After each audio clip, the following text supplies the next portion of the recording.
Welcome back. Not-Honourable Member of Parliament Samuel Okudzeto Ablakwa is giving indications that the minority in Parliament will in the next few file a parliamentary enquiry into the sale of state lands and assets, including a green belt belonging to the Department of Parks and Gardens. The lawmaker claims that the 10-acre stretch of land at cantonments in Accra, which Parks and Gardens controlled ever since the colonial era, is now being taken over by private developers who are harassing state officials to vacate the premises. Expressing his frustration over what he describes as state capture, Samuel Okudzeto Ablakwa says his side of the house will demand a public hearing that will demand accountability on state assets. In my possession and engagements with officials at the Department of Parks and Gardens reveal that the Parks and Gardens land is situated in cantonments, land which the colonial authority has been added to the long list of state assets which are being captured by marauding characters who refuse to listen to the Ghanaian people. This is a government talking about tree planting, green Ghana, and that we need to make sure that the environment is protected. And yet, it is engaged in these unconscionable transactions. We are not going to allow that. The land you refer to is a 10.8 acre parcel of land. Don't you feel that the developers might have an environmental sustainability plan in place? We don't care what they have. The Parks and Garden land, all 10.8 acres, must be protected, must be preserved. Even the colonialists who we criticize that they came to rape, to plunder, to steal, and to run away, even they knew that portions of our country ought to be reserved. And what saddens us is that this is happening all over the country. Go to the Upper West Regional Capital of Wa. Even efforts by the regional minister to stop those who have invaded Parks and Gardens land and are building fuel filling stations. The regional minister has been served a letter from the Lands Commission that those who are doing that, who have encroached the Parks and Gardens land, have legitimate title. And so the regional minister should back off. Can you believe that? Even the regional minister did not know that Parks and Gardens land have been given out. And I am receiving calls from all over. Go and see what's happening in the Western region. Go and see what's happening in the Volta region. This has to stop. There are some state assets that you just don't go near. It's been preserved since 1952. Why should we lose Parks and Gardens? Why should we lose our green belt? Why should we lose our horticultural zone? It's the only one left in the capital.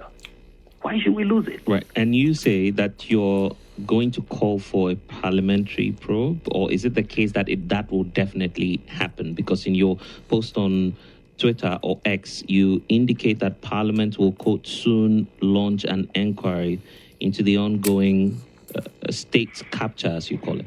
Yes, we have this. Our side of Parliament has discussed a motion which we will be filing shortly in the next few days, a motion demanding a full-scale parliamentary inquiry into the blatant state capture that is ongoing.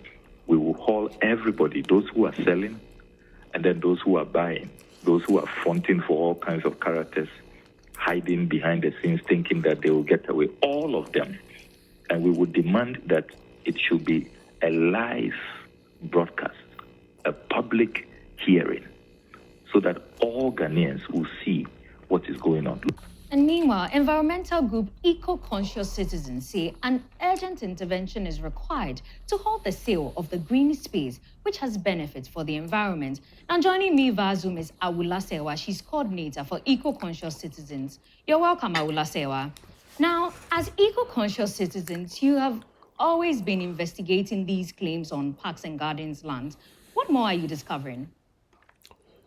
Good evening. Thank you very much for having me. I'm very pleased by the report you just had. We are very grateful to Honourable Okudzeto Ablakwa because, you see, we need our green spaces. Parks and Gardens land was allocated to the Ministry of Agriculture in 1952 for a horticultural nursery. How on earth does a private developer now claim to own about 2.25 acres or so. As has been said, not an inch of parks and gardens land should be given to private developers for private gain. This is a piece of land which was acquired from the La people, and it is supposed to be for a horticultural space, for a green space. All over Ghana, all the regions of Ghana, our green spaces, our parks and gardens are under siege. And we've asked for a public inquiry, and we are pleased that the minority is going to do this. We need a public open inquiry on all parks and gardens land all across Ghana. As has been said, in Wa, we are told that a petrol station is being built on a green space. Where does this happen? When we know about climate change, when we claim to be greening Ghana, is this all a gimmick? So I'm very pleased that some action will be taken about parks and gardens lands, and indeed all green spaces in Ghana, including our Ramsar sites where people are building on. We also need to reclaim our Ramsar site and get rid of all structures illegally built on Ramsar site, because there's a reason why we have Ramsar sites. It's not just for the sake of having them. Okay, so this parliamentary inquiry that Not OMP will be pursuing, do you believe that it will amount to something? Well, if it's a public inquiry open, of course it will amount to something. As I've said, these are public lands. They were acquired as a green space. We need to know the individuals who now claim that they own these lands. How did they come to own these lands? Does the Lands Commission have questions to answer? I do not know. Only a public open inquiry will reveal all this. And then it will set a precedent that you can't just go around appropriating public lands and expect to get away with it. You will not get away with it. Ghana belongs to Ghanaians, and we need our green spaces for our health and our well-being. Accra has become so hot because all the trees are being cut. The concrete jungle is approaching. That is why certain spaces are reserved as green spaces. They cannot be built upon. Okay. Ramsar sites are reserved. They cannot be built upon. Okay. And let us be very, very clear that it's a step in the right direction, and we will be monitoring what is going on. We actually have a petition ongoing, which is asking for a public inquiry and an audit of all parks and gardens lands in Ghana. All right. Thank you, Awula Serwah. She's coordinator for Eco-Conscious Citizens.